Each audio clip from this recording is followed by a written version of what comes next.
Assalamualaikum warahmatullahi wabarakatuh. Bismillah, alhamdulillah, la hawla wala quwwata illa billah. Allahumma sholli wa sallim ala sayyidina Muhammad wa ala alihi wa ashabihi ajma'in, amma ba'd.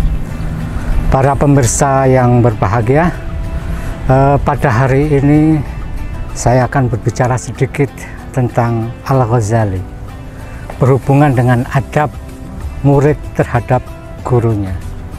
Di dalam satu kitabnya, Adabuddin, Al-Ghazali memang memberikan 10 kriteria yang ini umum untuk semua kalangan, semua murid, bagaimana cara menghormati gurunya.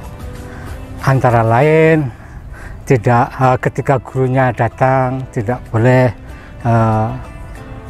biasa, tapi harus berdiri menghormat. Jadi itu satu adab, itu umum di kalangan orang Arab, memang termasuk Nabi sendiri mengajarkan ketika ada tamu semuanya berdiri.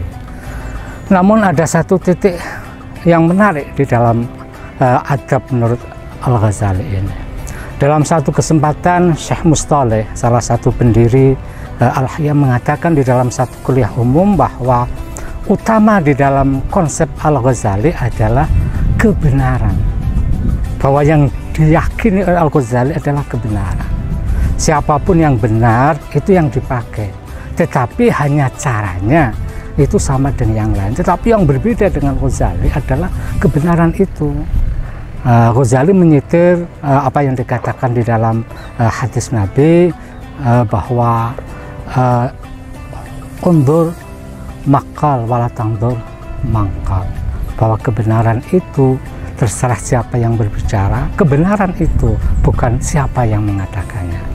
Dari sinilah saya berpesan kepada teman-teman saya yang kebetulan masih ada di Unuga, karena ini mewarisi dari tradisinya Al-Ghazali, dan di Kesugihan di Cilacap ini adalah tradisinya Syekh Mustaleh, maka ini dicamkan. Walaupun caranya tadi di dalam Adabuddin, Al-Ghazali memberikan paling nggak 10 kriteria yang biasa, yaitu selalu sopan terhadap gurunya. Ketika gurunya lelah tidak perlu bertanya, ketika gurunya sedang ada tidak perlu diperdebatkan. Tetapi Ghazali di dalam hampir setiap kitabnya adalah berasal dari mengkaji gurunya dan mengkritisi gurunya. Tetapi dikritisi dengan baik. Setiap kritisi saya dari gurunya akan muncul satu pendapat baru, kitab baru.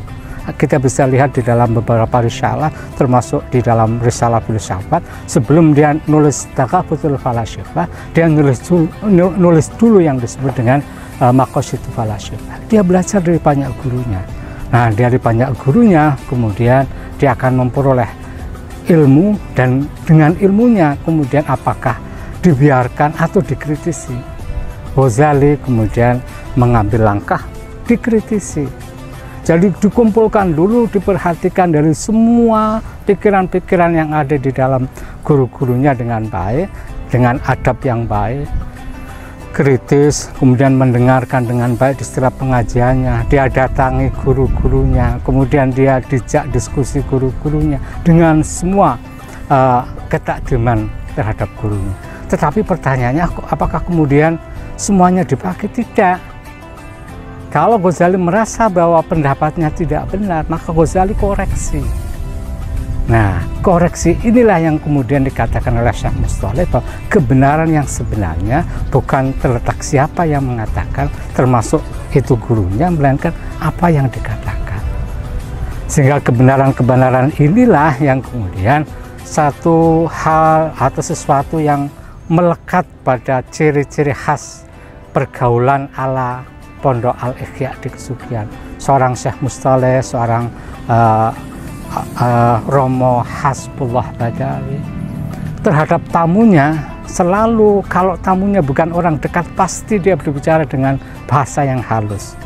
Dia akan berbicara dengan biasa ngoko kalau dia adalah benar-benar dikenal sebagai muridnya. Kepada siapapun, kepada anak kecil pun dia akan berbahasa dengan sangat halus. Itu menunjukkan bahwa seorang guru itu adabnya bagus terhadap siapapun. Tetapi seorang Ki Hasbullah Badawi, seorang Syekh Mustaleh Badawi sangat terbuka dengan semua kritik, sangat terbuka dengan semua masukan, bahkan mengajak berdebat kepada siapapun yang merasa perlu diperdebatkan sesuatu. Apalagi seorang seorang Romo Hasbullah Badawi, beliau akan berjam-jam berdiskusi dengan kita ketika memecahkan masalah. Kenapa? Karena ingin tahu secara tuntas. Inilah jadi kritisisme dalam bahasa orang sekarang menjadi ciri khas pemikirannya Al-Ghazali. Dari situlah Ghazali mengarang beberapa buku, termasuk buku yang sangat masyhur, yaitu di masa mudanya, yaitu Taghabutul Falasifah, termasuk buku di masa sepuhnya, yaitu Al-Munqidh Minadh Dhalal. Di Al-Munqidh Minadh Dhalal dia ceritakan semua perjalanan tentang bagaimana memahami kebenaran itu, dan kebenaran itu dibangun melalui kritisisme, melalui kritik atas beberapa nalar. Ada nalar kebatinan yang dianggap berlebihan dan itu akan menjerumuskan pada kesalahan. Juga ada nalar syariat yang terlalu kaku, yang itu akan menimbulkan kesulitan orang melakukan sesuatu. Dengan demikian, maka apa yang dikatakan Ghazali mungkin pada saat ini disebut sebagai model yang terbuka, kritis, tetapi santun. Dan inilah saya kira yang perlu kita pelajari bersama, betapa apa yang dilakukan oleh Ghazali masih relevan pada masyarakat sekarang, terutama masyarakat kampus. Kita dengan tradisi akademik kampus sebaiknya mulai berpikir bagaimana mengembangkan taklim, tetap sopan tapi kritis. Jangan sampai kesopanan itu membelenggu kita, tetapi jangan sampai kekritisan itu menjadikan kita tidak punya adab. Saya kira begitu, bahwa kita bisa menyimpulkan adab adalah sesuatu yang sangat penting, dan kepentingan itu ada pada pemikiran kita tentang Ghazali. Terima kasih. Saya kira itu sekelumit yang bisa saya sampaikan.